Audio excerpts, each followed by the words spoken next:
Hey, two friends. So today I'm unboxing this model kit from Aoshima. It is the Hilux Surf, and it's got the lifted chassis. I think the Hilux Surf is actually the 4Runner in Japan. Um, I'm not 100% sure, but I think it is because it looks like a 4Runner. And I know that the Hilux and the Toyota pickup truck, they do have differences, but I believe that, in terms of the Surf and then the 4Runner, they're probably the same. And this looks like probably like a second or third generation um, Surf or 4Runner.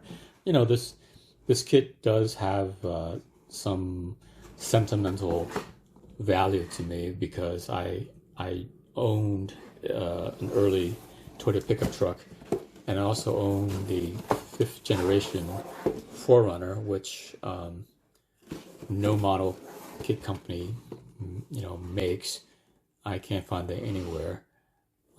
So this is in 124 scale. It's actually a pretty big box for 124 scale. So you can see what the outside of the box is, and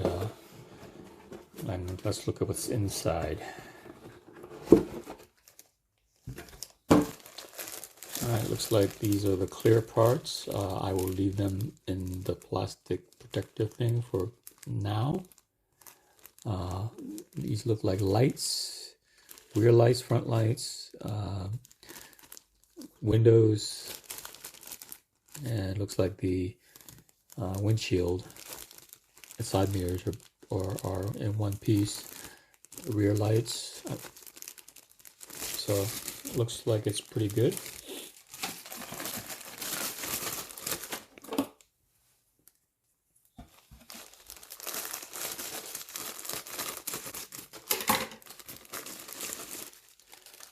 All right, and these are the rims, obviously, and looks like side skirts, and these look like the protective metal piece at the bottom of the chassis.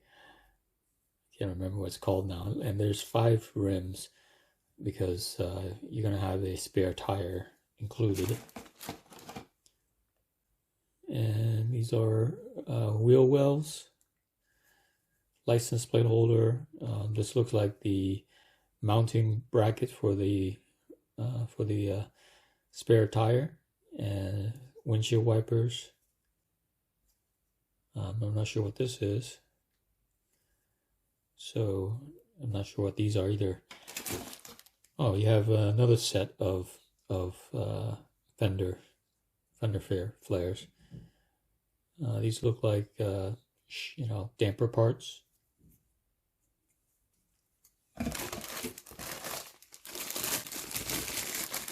And this is the body of the kit. It's one piece. Molding is crisp, so looks good. The plastic is very hard. So what I built another Aoshima kit before, and what I realized is that the plastic is very slick, and you really need to use primer. And even if you use primer, you're gonna have to rough up the body before it sticks. Because I know that the Celica model that I built, the paint was actually coming off because the plastic was so slick. Because I forgot to rough it up before I primed it. And this is the chrome tree. Let's see if I can get it out without breaking anything. Front and rear bumpers, grill, and then this looks like a some type of bar. Rear view mirrors. Chassis parts. Yeah, this is there's no engine. This is a curbside kit, so there won't be an opening for the engine.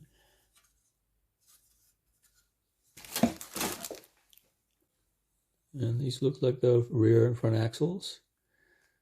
Parts, catalytic converter, muffler. Oh, this is looks like the rear tire or spare tire.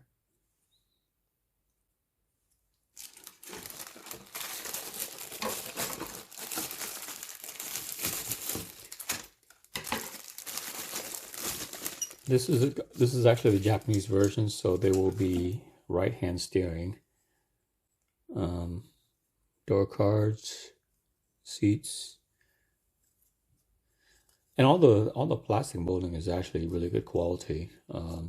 The details are very crisp, and then there's not a lot of flashing.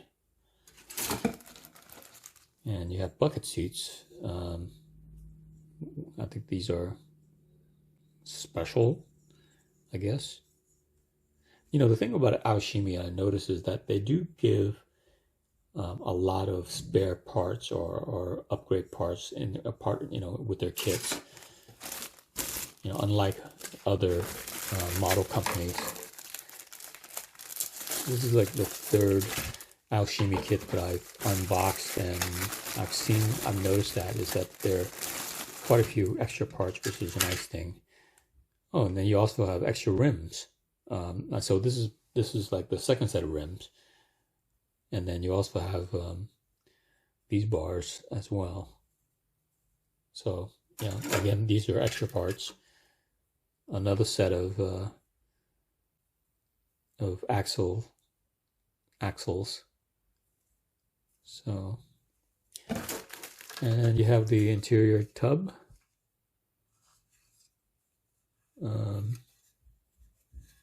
Looks like the side runners.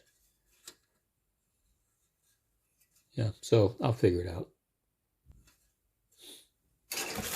All right, so tires, and looks like the axles are actually metal, so which is nice. Yeah, the tires are nice in terms of the feel. They are rubber or rubberized, so which is a nice thing. I mean, it always looks better and feels better and easy to mount, I find.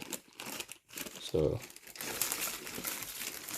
oh, and also they include window masks, which is a nice thing.